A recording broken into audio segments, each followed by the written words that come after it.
DoorDash, I could be working right now. It's Comics and Shots, a completely improvised, semi-comedic musing by Howard Stern's Mick the Nerd, aka YouTube and TikTok's Mick the Man, aka Mick the Maverick, aka Cake.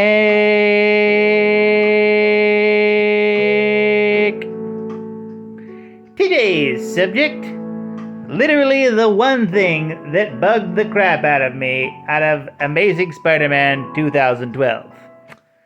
Can you guess? Can you guess? Can you guess? Captain George Stacy. Yeah,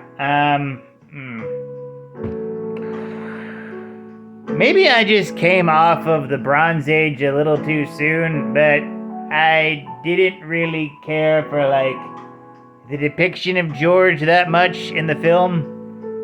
It's not Dennis Leary's fault. He played the weird George Stacy by way of J. Jonah Jameson character very well, but it felt like that they wanted to write a J. Jonah Jameson, but didn't feel that they should have, because they'd be repeating too much from the Sam Raimi films. Yeah, for one, how they just make him wanting to hunt down Spider-Man his number one priority.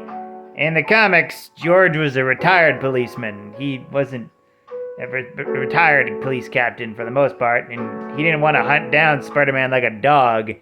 He was just transfixed by the mystery of it, you know? He was a chill dude.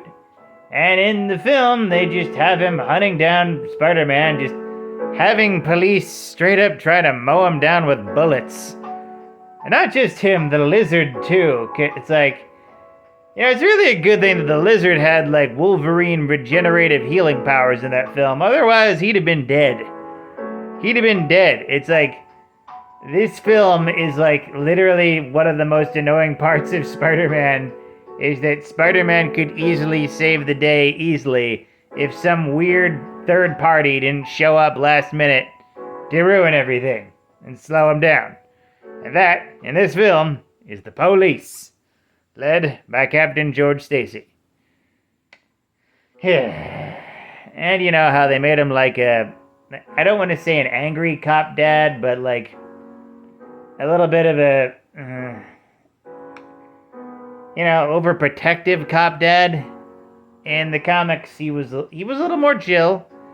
He cared about Gwen Stacy's safety and asked Peter to protect her after he died. That didn't end up working out too well in the comics. It didn't work out too well in the movies. I never saw the second film, but I know it happens because the entire internet spoiled it. And also I read the comics and know what happens to Gwen Stacy. Yeah.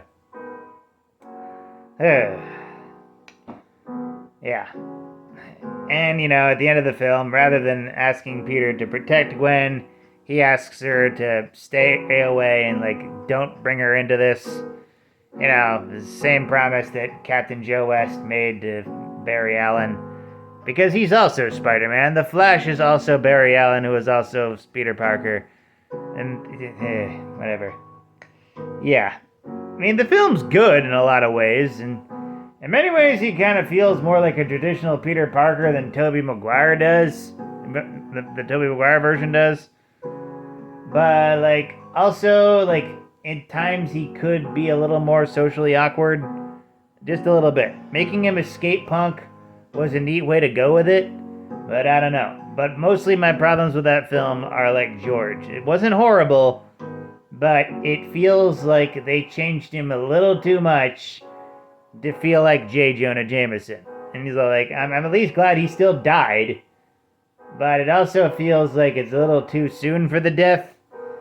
And of course, who am I kidding? It's a comic book movie. The deaths always feel too soon. Thank God for Aunt May and the Spider-Man MCU movies, because no one thought she'd die. That was crazy. Ugh.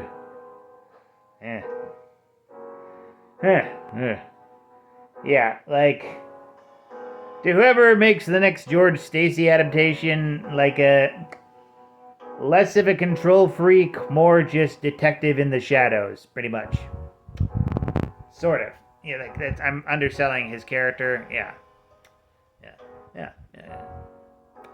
That's all I have for that. Hope to see the second one tonight.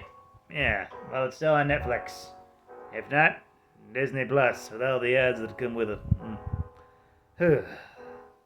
With that, like, comment, and subscribe. Donate if you're feeling nice. Share it with a bear. And always remember, praise be to the blood elk, fear the stabbopotamus, and death to Kronos.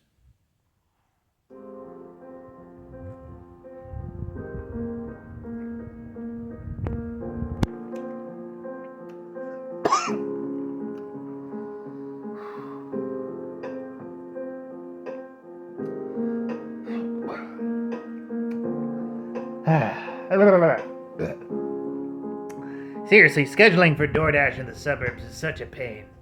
In the city, I can schedule from however early I want to however late I want. Around here, it's all weird.